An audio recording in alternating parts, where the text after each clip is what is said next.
Welcome students. Today I am going to start with the new chapter of your economics book. The name of the chapter is Globalization and the Indian Economy. सबसे पहले हमको globalisation का मतलब समझना होगा कि globalisation होता क्या है. So basically globalization is the process of integration between countries of the world.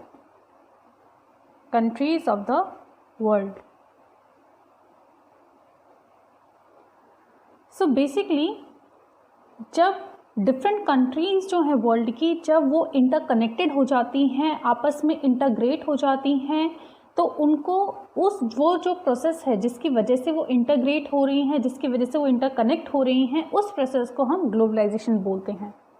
Basically globalisation की वजह से क्या होता है, there is more and more movement of goods and services.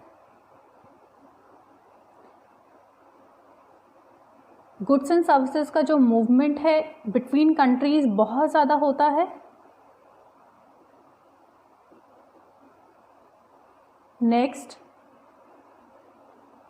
और क्या होता है, there is movement of investment and technology. Investment and technology का मूवमेंट भी बहुत ज़्यादा होता है.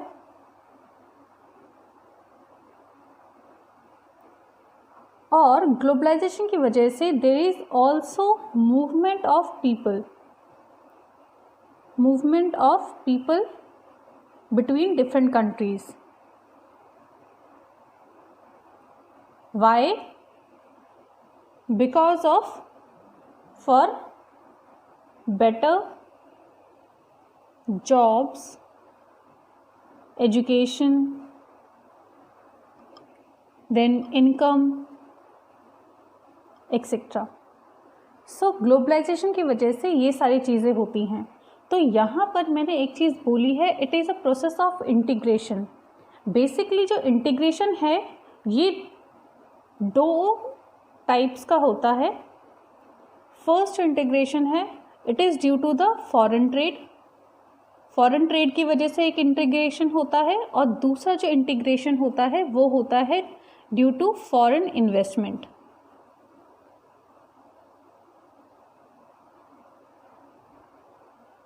अब जो ग्लोबलाइजेशन है इसमें जो एमएनसीज होती हैं इनका बहुत ही इम्पॉर्टेंट रोल है. एमएनसीज क्या होती हैं, दीज आर फुल फॉर्म क्या है, these are multinational corporations. Multinational corporations. अब ये क्या होती हैं, These are the companies that own or control production in more than one nation. That means ये ऐसी बड़ी बड़ी कंपनियां होती हैं जिनका प्रोडक्शन जो होता है एक से ज़्यादा कंट्रीज़ में होता है. सो बेसिकली जो एमएनसीज होती हैं इनका बहुत ही बड़ा रोल है ग्लोबलाइजेशन में. वो कैसे, because these MNCs are doing foreign investment. अब ये फॉरेन इन्वेस्टमेंट करती कैसे हैं, because these MNCs set up offices and factories for production in different region. Different countries में, डिफरेंट रीजन में ये अपनी फैक्ट्रीज और प्रोडक्शन को सेटअप करती हैं depending upon the various factors. अब वो कौन कौन से फैक्टर्स हैं, लेट अस अंडरस्टैंड. फर्स्ट जो फैक्टर है जहाँ पर जो एमएनसीज हैं उसको कंसिडर करती हैं while setting up their offices and factories for production. First जो है वो है there is skilled and unskilled labours available at low cost. That means ऐसी जगह जहाँ पर जो स्किल्ड और अनस्किल्ड लेबर हैं बहुत ही चीपर रेट पे इनको अवेलेबल हो जाती हैं, इनको मिल जाती हैं, ताकि इनका जो कॉस्ट ऑफ प्रोडक्शन है वो रिड्यूस हो सके. सेकंड जो फैक्टर है वो है क्लोज टू मार्केट. मतलब ऐसी कोई भी जगह जहाँ पे मार्केट बहुत ज़्यादा क्लोज होगी तो वहाँ पर जो MNCs होती हैं, मल्टीनेशनल कंपनीज होती हैं, ये अपने फैक्ट्रीज और ऑफिसेज वहाँ सेटअप करना प्रेफर करती हैं ताकि जो भी इन्होंने प्रोडक्शन किया है वो ईजिली उस मार्केट में ये सेल ऑफ कर सकें। थर्ड जो फैक्टर है वो है that means other factors of production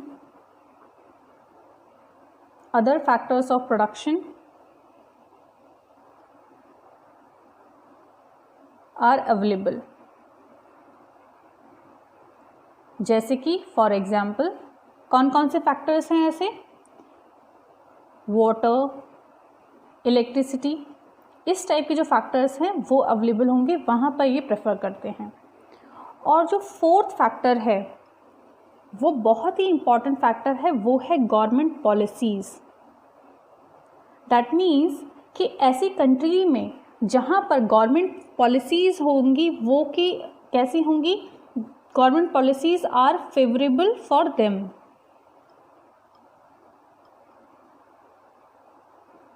that means ऐसी गवर्नमेंट पॉलिसीज़ जो कि MNCs अगर सेटअप करेंगी वहाँ पे उनके लिए फेवरेबल होंगी, जैसे कि टैक्स रेट वहाँ पर कम होगा या फिर और भी ज़्यादा जो बेनिफिट होंगे। ऐसी पॉलिसीज़ अगर गवर्नमेंट, जिस कंट्री की गवर्नमेंट प्रोवाइड करती है, ये वहाँ पर अपने बिजनेसेस को सेटअप करने के लिए ऐसी लोकेशंस ये लोग कंटिन्यूसली ढूंढते हैं और वहाँ पर अपना प्रोडक्शन सेटअप करते हैं। अब ये जो सारे फैक्टर्स हैं इनको कंसिडर करने का एक रीज़न क्या है? रीज़न ये है कि जो MNCs हैं उनकी जो कॉस्ट ऑफ प्रोडक्शन है, कॉस्ट ऑफ प्रोडक्शन उनकी डिक्रीज़ हो सके और उनका जो प्रॉफिट है वो हाई हो सके। सो बेसिकली ये दो फैक्टर की वजह से ये जो MNCs होती हैं ऐसे रीजन्स में अपनी फैक्ट्रीज और अपनी जो ऑफिसेज हैं वो सेटअप करती हैं प्रोडक्शन के लिए। मैं आपको ऑलरेडी बता चुकी हूँ कि जो MNCs होती हैं डिफरेंट कंट्रीज़ में जब ऑफिसेज एंड फैक्ट्रीज सेटअप करती हैं तो ये बेसिकली इन्वेस्टमेंट करती हैं और उस इन्वेस्टमेंट को हम बोलते हैं foreign investment. That means any investment made by the MNCs called foreign investment. अब फर्स्ट ऑफ ऑल हमको ये जानना है कि इन्वेस्टमेंट क्या होता है। इन्वेस्टमेंट क्या होता है? Investment is the money that is spent to buy asset, for example land, building, machine and other type of equipments. That means कि आप जब भी कुछ भी आप इन्वेस्टमेंट करते हैं, कोई भी आप जो पैसा खर्च करते हैं ज़मीन खरीदने के लिए, एसेट खरीदने के लिए, बिल्डिंग खरीदने के लिए, उसको हम क्या बोलते हैं? उसको बोलते हैं इन्वेस्टमेंट। और यही जब इन्वेस्टमेंट जब MNC करता है तो उसको क्या बोलते हैं? उसको हम बोलते हैं फॉरेन इन्वेस्टमेंट। सो बेसिकली जो MNCs होती हैं ये फॉरेन इन्वेस्टमेंट करती हैं डिफरेंट कंट्रीज़ में ताकि ये अपने बिजनेस को सेटअप कर सकें और अपना जो प्रोडक्शन है उसको एक्सपैंड कर सकें। प्रोडक्शन एक्सपैंड करने से इनको क्या फ़ायदा है? प्रोडक्शन अगर जैसे ही एक्सपैंड करेंगे तो इनका जो मार्केट होगी वो इंक्रीज़ हो जाएगी। दैट मीन्स कि इनको जो MNC हैं इनको एक तो अपनी डोमेस्टिक मार्केट मिलेगी, मतलब जहाँ पे ये ऑलरेडी जहाँ से कंपनीज आई हैं वहाँ एक तो वो डोमेस्टिक मार्केट, दूसरी इनको फॉरेन मार्केट भी मिल जाएगी। मतलब इनकी जो मार्केट है, मार्केट का साइज़ इंक्रीज़ हो गया। दैट मीन्स इनका जो सेल है वो इंक्रीज़ हो जाएगी और जैसे ही सेल इंक्रीज़ होगी तो इनका जो प्रॉफिट है वो भी इंक्रीज़ हो जाएगा। सो बेसिकली जो MNCs होती हैं वो प्रॉफिट अर्न करने के लिए ही जो इन्वेस्टमेंट है वो करती हैं। नेक्स्ट टॉपिक है कि जो MNCs होती हैं ये कितने वेज से इन्वेस्टमेंट को कंट्रोल करती हैं या फिर जो अपना जो प्रोडक्शन लेवल है उसको किस तरह से ये एक्सपैंड करती हैं। So basically there are 3 ways through which MNCs invest and they spreading their production in different countries. First way जो है MNC का इन्वेस्ट करने का वो है जॉइंट प्रोडक्शन। जॉइंट प्रोडक्शन में ये लोग क्या करते हैं? जो MNCs होती हैं they are jointly producing with local companies of these countries. So joint production with some local companies, with some local companies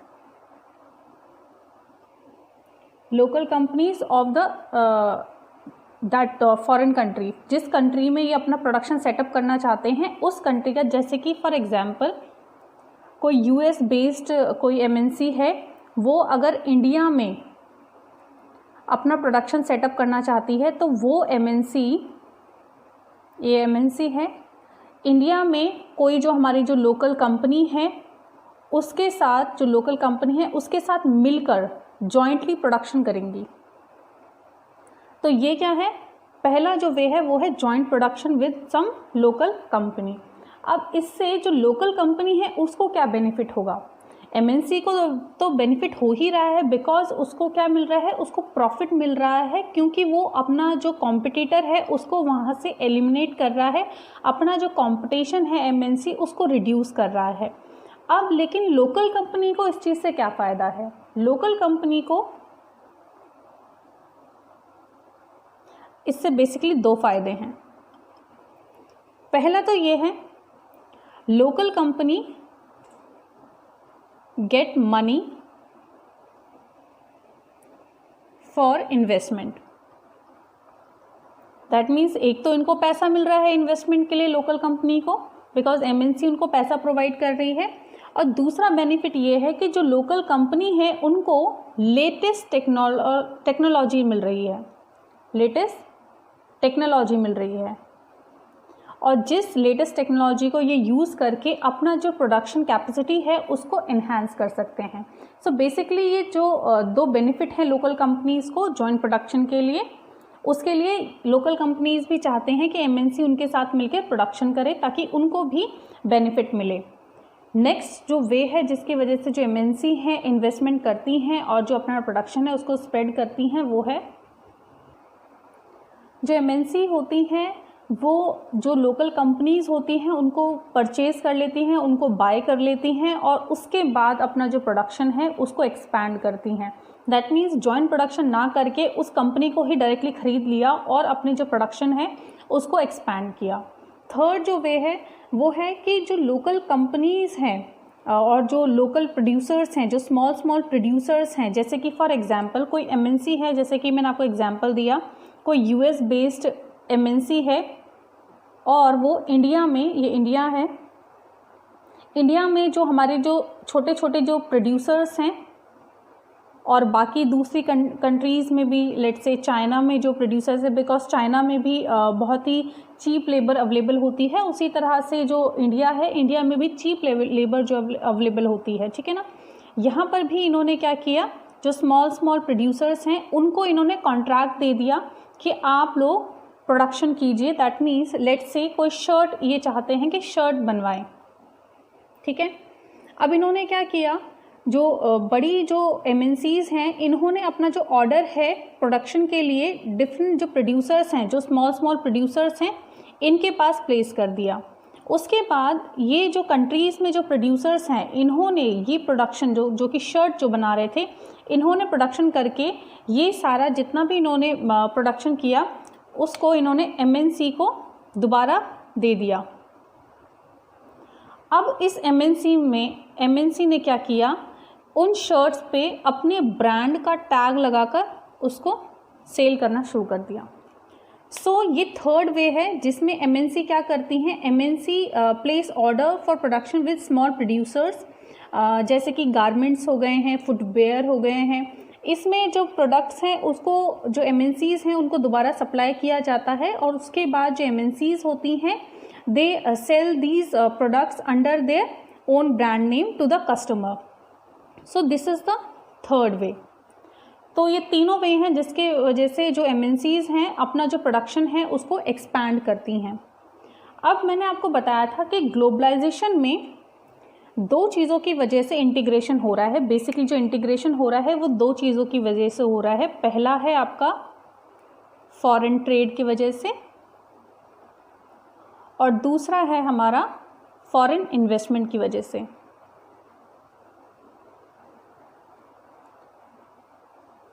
foreign investment में प्रोडक्शन हो रहा है जो हम ऑलरेडी देख चुके हैं, और ये किसकी वजह से हो रहा है, फॉरेन इन्वेस्टमेंट कर कौन रहा है, ये कर रहे हैं एमएनसीज कर रहे हैं।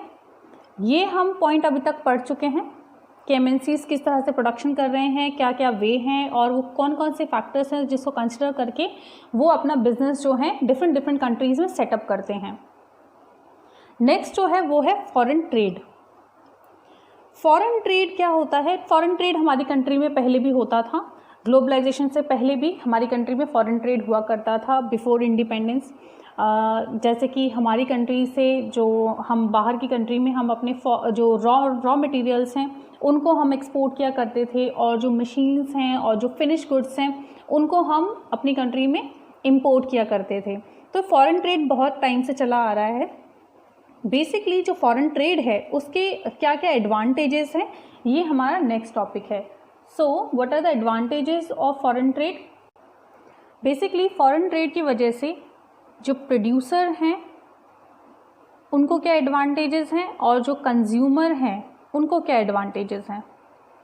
बेसिकली जो प्रोड्यूसर हैं उनका जो मार्केट है वो एक्सपैंड हो रहा है। जो प्रोड्यूसर हैं उनका जो मार्केट है वो एक्सपैंड हो रहा है। वो कैसे हो रहा है? जो इसका बेनिफिट है वो है it create opportunity for the producers to sell its produce beyond their domestic market.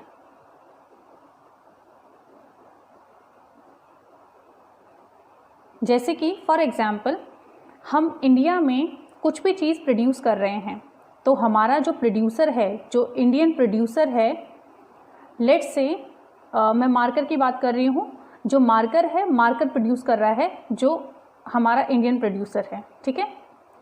अब जब फॉरेन ट्रेड की वजह से क्या होगा, आप एक्सपोर्ट एंड इंपोर्ट कर सकते हैं।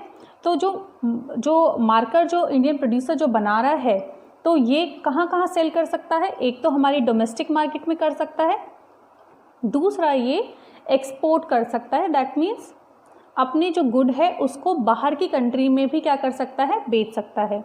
तो प्रोड्यूसर को जो बेनिफिट है वो क्या है? It increase the market for the producer. That means it creates the opportunity for the producer to sell its produce beyond their domestic market. अब कंज्यूमर के लिए क्या बेनिफिट है? कंज्यूमर के लिए, बिकॉज जो कंज्यूमर है उसको बहुत सारे जो क्वालिटी ऑफ गुड्स हैं वो उसके लिए अवेलेबल हैं। That means it increase the choice of goods. That means जो कंज्यूमर है उसकी जो चॉइस ऑफ गुड्स हैं वो इंक्रीज हो गई हैं। अब क्योंकि जो पहले तो उसको सिर्फ डोमेस्टिकली प्रोड्यूस गुड्स खरीदने थे, लेकिन अब ऐसा नहीं है। फॉरेन ट्रेड की वजह से वो हमारी कंट्री में जो गुड्स प्रोड्यूस हो रहे हैं उनको भी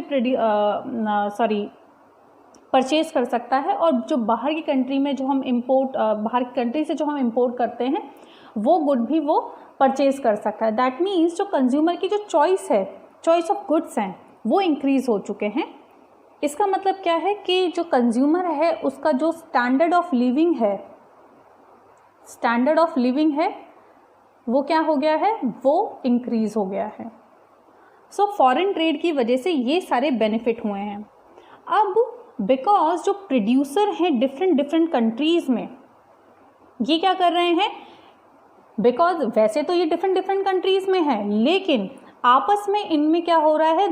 these producer are competing with each other।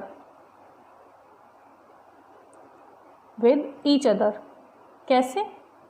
Because foreign trade की वजह से कोई भी गुड कहीं पे भी आराम से फ्रीली ट्रेड हो सकता है।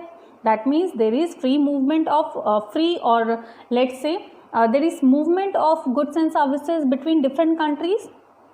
अब डिफरेंट कंट्रीज में अगर फ्री मूवमेंट हो रहा है, इसका मतलब क्या है कि आपका जो प्रोडक्ट है उसको लोग जब भी प्रेफर करेंगे जब उसकी क्वालिटी बहुत अच्छी होगी, ओके, जब उसका प्राइस कम होगा, प्राइस उसका क्या होगा? लो होगा, तभी लोग आपके प्रोडक्ट को प्रेफर करेंगे।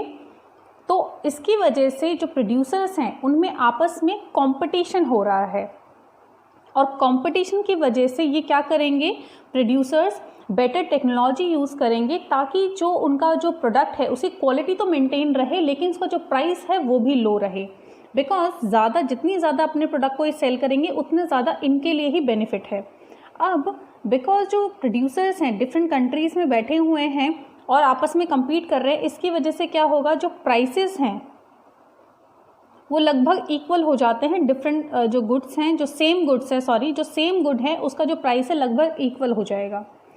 अब बिकॉज ये कंपटीशन हो रहा है, प्राइसेस इक्वल हो रहे हैं और जो गुड्स हैं इधर से उधर मूव हो रहे हैं, जो कंज्यूमर हैं उनकी चॉइसेस भी इंक्रीज हो रही है, इन सब की वजह से क्या हो रहा है, it lead to integration of markets in different countries. So foreign trade की वजह से क्या हो रहा है, it lead to integration of